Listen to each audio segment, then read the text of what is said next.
Hello மக்களே, railway டிபார்ட்மெண்ட்ல இருந்து அடுத்ததாக 2500 பிளஸ் காலியிடங்களுக்கான அதிகாரப்பூர்வ அறிவிப்பு வந்திருக்கு. இந்த வேலைகளுக்கு ஃப்ரெஷர் எலிஜிபிள் தான். யாரெல்லாம் இதற்கு அப்ளை பண்ண முடியும் அப்படிங்கிறத தெளிவாக சொல்கிறேன். வீடியோவை முழுவதும் பாருங்க. Government of India ministry of ரயில்வேஸ்ல இருந்து இப்போ ஒரு ஷார்ட் நோட்டீஸ் வெளியாயிருக்கு. இந்த ஷார்ட் நோட்டீஸ் செப்டம்பர் 18ஆம் தேதி அதிகாரப்பூர்வமாக வெளியிட்டிருக்காங்க.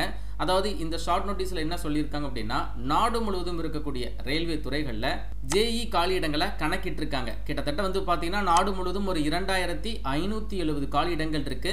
அதுவும் 35 விதமான கேட்டகரியா பிரிச்சிருக்காங்க. ஸோ நாடு முழுவதும் இருக்கக்கூடிய ரயில்வே துறைகளில் வேலைவாய்ப்பு ஒரு ரீஜியன் வைஸாக அப்டேட் ஆயிருக்கு. நமக்கு சதர்ன் ரீஜனில் வரும். ஜேஇ அப்படிங்கிறது ஜூனியர் இன்ஜினியர் தான், சரிங்களா? இந்த ஜாபுக்கான ஷார்ட் நோட்டீஸ் தான் இப்போ வெளியிட்டிருக்காங்க. அதாவது வேலை வாய்ப்புகள் எவ்வளவு வேகன்சி இருக்குது அப்படிங்கிறத கணக்கிட்டு அதை அப்ரூவ் பண்ணியிருக்காங்க. ஸோ கூடிய விரைவில் உங்களுக்கு அஃபிஷியல் நோட்டிஃபிகேஷன் வரப்போகுதுங்க. ஸோ நீங்கள் என்ன பண்ணணும், நம்ம சேனலை இப்போவே சப்ஸ்கிரைப் பண்ணி வச்சுக்கோங்க. இந்த ஜாபுக்கு எப்படி அப்ளை பண்ணுறது, என்ன புக்கை படிக்கிறது எல்லாமே நான் உங்களுக்கு சொல்ல போகிறேன். அதே மாதிரி நம்ம டெலிகிராம் சேனலை ஜாயின் பண்ணுங்கள். அப்டேட் உங்களுக்கு ஃபாஸ்ட்டாக வந்துடும். ஸோ 35 விதமான கேட்டகரியாக பிரிச்சிருக்காங்க அப்படிங்கிறத சொல்லியிருக்கேன் இல்லையா? எந்தெந்த கேட்டகரியில் எவ்வளவு வேலைகள் இருக்குது அப்படிங்கிறத தெளிவாக கொடுத்துருக்காங்க. இதில் டிபார்ட்மெண்ட் அப்படின்னு சொல்லி பார்த்தீங்கன்னா எலக்ட்ரிக்கல் டிபார்ட்மெண்ட்டில் வேலை வாய்ப்புகள் இருக்குது. ஜூனியர் இன்ஜினியரில் எலக்ட்ரிக்கல் இன்ஜினியர் கேட்குறாங்க அண்ட் ஜென்ரல் சர்வீஸில் இருக்குது. அதே மாதிரி இந்த கேட்டகரி அப்படின்னு சொல்லி பார்த்தீங்கன்னா ஒரு சப் டிபார்ட்மெண்ட்டில் உங்களுக்கு வேலை வாய்ப்புகள் இருக்குது. ரயில்வேல நிறைய டிபார்ட்மெண்ட் இருக்குது. நமக்கு தெரிஞ்சது ஓரளவு ஒரு சில டிபார்ட்மெண்ட்ஸ் தான் நமக்கு தெரிஞ்சிருக்கும். இப்போ சென்னை எடுத்துக்கிட்டிங்கன்னா சென்னையிலே இன்டெக்ரல் கோச் ஃபேக்ட்ரி இருக்குது அண்ட் ரயில்வே டிபார்ட்மெண்ட்டுடைய ஒர்க் ஷாப் இருக்குது, கேரேஜ் இருக்குது, இந்த மாதிரி நிறையவே இருக்குது, சரிங்களா?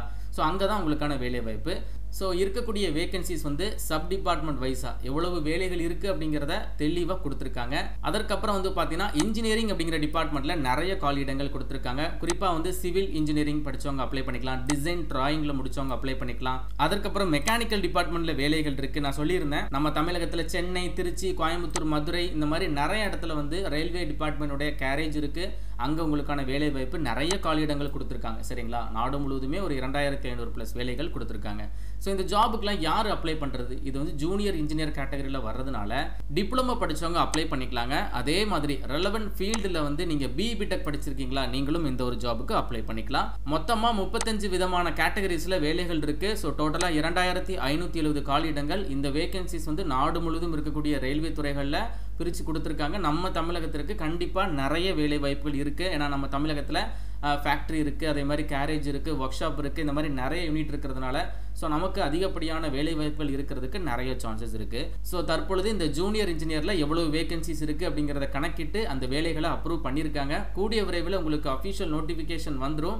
பட் இருந்தாலும் நான் உங்களுக்கு ஓல்டு நோட்டிஃபிகேஷனை கம்பேர் பண்ணி ஃபர்தராக இந்த ஜாபுக்கான எல்லா தகவலையுமே சொல்கிறேன். அதில் குறிப்பாக என்ன புக்கை படிக்கிறது அண்ட் செலெக்ஷன் எப்படி இருக்கும் அப்படிங்கிறத நீங்கள் தெரிஞ்சுக்கோங்க. கடந்த முறை பார்த்தீங்கன்னா ஜூனியர் இன்ஜினியர் கேட்டகரியில் மட்டும் ஒரு 7934 காலியிடங்களை விட்டுருந்தாங்க. இந்த முறை 2500 பிளஸ் காலியிடங்கள் தான். பட் இருந்தாலும் ரீசனபிளான வேகன்சிஸ் தான். வயதுன்னு சொல்லி பார்த்தீங்கன்னா 18 வயது கம்ப்ளீட் ஆகிருக்கணும். அதிகபட்சம் 36 வயது வரைக்கும் இருக்கக்கூடிய ஆண்கள் பெண்கள் அப்ளை பண்ணிக்கலாங்க. அண்ட் உங்களுக்கு ஏஜ் ரிலாக்ஸேஷன் கூட இருக்குது. ஜூனியர் இன்ஜினியருக்கான சேலரி பார்த்தீங்கன்னா பேசிக் பே ஒரு 35,400 ரூபாங்க. இதை ஃபாலோ பண்ணி அலவன்சஸ்லாம் போடுறீங்கன்னா ஒரு 50,000 60,000 ரூபாய் மாத தொடக்கத்திலே நீங்கள் ஏர்ன் பண்ணலாம். செலெக்ஷன் உங்களுக்கு 2 ஸ்டேஜில் கம்ப்யூட்டர் பேஸ்டு டெஸ்ட் இருக்கும். இன்டர்வியூ அந்த மாதிரி கிடையாது. ஆனால் 2 stage of computer based test. அதை கிளியர் பண்ணுறவங்களுக்கு டாக்குமெண்ட் வெரிஃபிகேஷன், ஃபைனலாக மெடிக்கல் எக்ஸாம் வைப்பாங்க. நெகட்டிவ் மார்க் இருக்குது. எக்ஸாம் பேட்டர்னை பொறுத்தளவு 1/3 கால்குலேஷனில் மார்க் நெகட்டிவ்ல போகும். அப்ஜெக்டிவ் டைப் கொஸ்டின் தான். ஸோ கரெக்டான ஆன்சரை நீங்கள் சூஸ் பண்ணுங்கள். ராங் ஆன்சர் பண்ணுறீங்கன்னா நெகட்டிவ்ல மார்க் போகுது. அப்ளிகேஷன் ஃபீஸ் பார்த்தீங்கன்னா லைக் எக்ஸாமினேஷன் ஃபீஸ். வழக்கமாக நீங்கள் ரயில்வேல ஒரு வேலைக்கு அப்ளை பண்ணும்போது என்ன ஃபீஸ் கேட்பாங்களோ அதை தான் போட்டிருக்காங்க. SC ST ex servicemen apply பண்ணுற எல்லா பெண்கள், திருநங்கைகள் அண்ட் மைனாரிட்டிஸ், அதற்கப்புறம் இபிசி இந்த வகுப்புகளை சேர்ந்தவங்களுக்கு 250 ரூபா அப்ளிகேஷன் ஃபீஸ், அதாவது எக்ஸாமினேஷன் ஃபீஸாக ஃபஸ்ட்டு நீங்கள் பே பண்ணிடணும். அப்ளை பண்ணும்போது ஃபஸ்ட்டு ஸ்டேஜ் ஆஃப் சிபிடி எக்ஸாமை எழுதி முடித்து வந்ததுக்கப்புறம் நீங்கள் பே பண்ண 250 ரூபாயை உங்களுக்கு ரீஃபண்ட் பண்ணிடுவாங்க. அப்படி பார்த்தீங்கன்னா உங்களுக்கு ஃபீஸ் எதுவுமே கிடையாது. மீதி இருக்கக்கூடிய வகுப்புகளை சேர்ந்த ஆண்களுக்கு பார்த்தீங்கன்னா 500 ரூபா examination fees. First stage of சிபிடியை எழுதி முடிச்சு வந்ததுக்கப்புறம் 400 ரூபாய் உங்களுக்கு ரீஃபண்ட் பண்ணிடுவாங்க. அப்போ உங்களுக்கு 100 ரூபாய் மட்டும்தான் எக்ஸாமினேஷன் ஃபீஸை கணக்கில் வரும். ரெக்ரூட்மெண்ட் ப்ராசஸில் தெளிவாக கொடுத்துருக்காங்க. ஃபஸ்ட்டு ஸ்டேஜ் நான் ஆல்ரெடி சொன்ன மாதிரி சிபிடி எக்ஸாம் தான். 2 ஸ்டேஜ் ஆஃப் எக்ஸாம் இருக்கும். அதில் ஃபஸ்ட்டு ஸ்டேஜும் சிபிடி தான், செகண்ட் ஸ்டேஜும் உங்களுக்கு சிபிடி தான். அண்ட் அதை கிளியர் பண்ணுறவங்களுக்கு டாக்குமெண்ட் வெரிஃபிகேஷன், அதுக்கப்புறம் உங்களுக்கு மெடிக்கல் எக்ஸாம் இருக்கும். இந்த ஃபஸ்ட்டு ஸ்டேஜ் வந்து முழுக்க முழுக்க காமன் சிலபஸ் தான். 90 நிமிடங்கள் டைம் டூரேஷன் போட்டிருக்காங்க. 100 கொஸ்டின் வந்து கேட்பாங்க. இந்த காமன் சிலபஸ் வந்து பார்த்தீங்கன்னா mathematics, general intelligence, general awareness and general சயின்ஸில் கொஸ்டின்ஸ் வந்து கேட்பாங்க. இதை கிளியர் பண்ணுறவங்களுக்கு ஸ்டேஜ் 2 வந்து சிபிடி எக்ஸாம் ஆல்சோ இருக்கும். இதுவுமே உங்களுக்கு அப்ஜெக்டிவ் டைப் தான். அப்ஜெக்டிவ் டைப் அப்படிங்கிறத தெளிவாக கொடுத்துருக்காங்க. மல்டிபிள் சாய்ஸ் கொஸ்டின் தான்.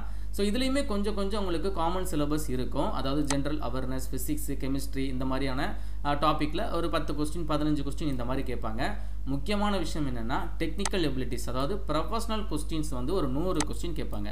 ஸோ நீங்கள் எந்த ஜாபுக்கு அப்ளை பண்ண போகிறீங்க, அதாவது ஜேஇ தான் ஜாபோடைய ரோலு. ஆனால் நிறைய டிசிப்ளின் நிறைய டிபார்ட்மெண்ட் வைஸாக கொடுத்துருக்கிறதுனால அது சம்மந்தப்பட்ட டிசிப்ளின் வைஸாக இருக்கக்கூடிய ப்ரொஃபஷனல் கொஸ்டின்ஸை நீங்கள் ப்ரிப்பேர் பண்ணணும். அதுதான் ஹெவியாக இருக்குது. 100 கொஸ்டின் நீங்கள் படிக்கணும். சரிங்களா? 100 கொஸ்டின் 100 கொஸ்டின் கேட்பாங்க. அதற்கான ஆன்சரை நீங்கள் ப்ரொவைட் பண்ணணும். மொத்தமாக இந்த ஸ்டேஜ் 2 கம்ப்யூட்டர் பேஸ்டு டெஸ்ட்டில் 150 கொஸ்டின்ஸ் வந்து கேட்குறாங்க. 120 நிமிடங்கள் டைம் டூரேஷன். கல்வி தகுதி எடுத்துக்கிட்டிங்கன்னா நான் ஆல்ரெடி சொன்ன மாதிரி தான். இது வந்து ஜூனியர் இன்ஜினியர் கேட்டகரியில் வர்றதுனால இந்த ஜாபுக்கு டிப்ளமோ படித்தவங்க அப்ளை பண்ணிக்கலாம். டிப்ளமோவில் எல்லா டிசிப்ளினுமே இருக்குதுங்க. அதே மாதிரி நீங்கள் பிஇ பிடெக் படிச்சிருந்தாலும் இந்த ஜாபுக்கு அப்ளை பண்ணிக்கலாம். உதாரணத்துக்கு ஜூனியர் இன்ஜினியரில் ட்ராக் மிஷின் அப்படிங்கிற ஒரு ஜாபுக்கு ஆஃபர் பண்ணியிருக்காங்கன்னா அது இன்ஜினியரிங் டிபார்ட்மெண்ட்டில் வருது. ஸோ டிப்ளமோவில் mechanical, production, automobile, electrical, electronics and அந்த டிப்ளமோவில் இருக்கக்கூடிய ஏதாச்சும் ஒரு சப்ஸ்ட்ரீமை பேஸ் பண்ணி நீங்கள் பேசிக்காக முடிச்சிருக்கீங்க அப்படின்னா நீங்களும் அப்ளை பண்ணிக்கலாம். அப்படி இல்லைனா பிஇ பிடெக்கில் mechanical, production, automobile, electrical, electronics இந்த மாதிரி படித்தவங்களும் அப்ளை பண்ணிக்கலாம். இந்த ஜாபுக்கு ஒரு ஹைலைட்டான விஷயம் இருக்குது. அதாவது இந்த ஜாபுக்கு கேட்கக்கூடிய அந்த கொஸ்டினுடைய பேட்டர்ன், அந்த தரம் வந்து பார்த்தீங்கன்னா டிப்ளமோ லெவலில் தான் இருக்கும். அப்போ பிஇ பிடெக் வரைக்கும் படித்தவங்க டிப்ளமோ லெவலில் கேட்கக்கூடிய கொஸ்டின்ஸை ஈஸியாக சால்வ் பண்ணலாம். நீங்கள் கொஞ்சமாக எஃபோர்ட் போட்டாலே போதுங்க. ஸோ அதனால் பிஇ பிடெக் படித்தவங்களுக்கு இது ஒரு நல்ல வாய்ப்பு. அதே மாதிரி டிப்ளமோ படித்தவங்களுக்கும் இது ஒரு வரப்பிரசாத வாய்ப்பு. இந்த வாய்ப்பை மிஸ் பண்ணிடாதீங்க. கூடிய விரைவில் அஃபிஷியல் ஃபுல் நோட்டிஃபிகேஷன் வந்துடும். அது வந்த உடனே நம்ம சேனலில் வீடியோ போட்டுருவோம். அண்ட் நீங்கள் ப்ரிப்பரேஷனை இப்போவே ஸ்டார்ட் பண்ணிடுங்க. புக்ஸ் என்ன புக்கை படிக்கிறது அப்படின்னு சொல்லி நான் வந்து டிஸ்கிரிப்ஷனில் டேக் பண்ணியிருக்கேன். இந்த வீடியோவில் டேக் பண்ணியிருக்கேன். செக் பண்ணி பாருங்கள். அந்த புக்கை நீங்கள் வாங்கி இப்போவே ப்ரிப்பரேஷனை ஸ்டார்ட் பண்ணுங்கள். அப்படி இல்லைனா உங்கள் வீட்டு பக்கத்தில் இருக்கக்கூடிய ஒரு நல்ல அகாடமியில் இப்போவே ஜாயின் பண்ணிடுங்க. மறக்காமல் இந்த வீடியோவை உங்கள் ஃப்ரெண்ட்ஸ் எல்லாருக்குமே ஷேர் பண்ணி கொடுத்துருங்க. மேலும் ஒரு நல்ல வேலைவாய்ப்பு தகவலுடன் நான் உங்களை சந்திக்கிறேன். தேங்க்ஸ் ஃபார் வாட்சிங். See you. Bye.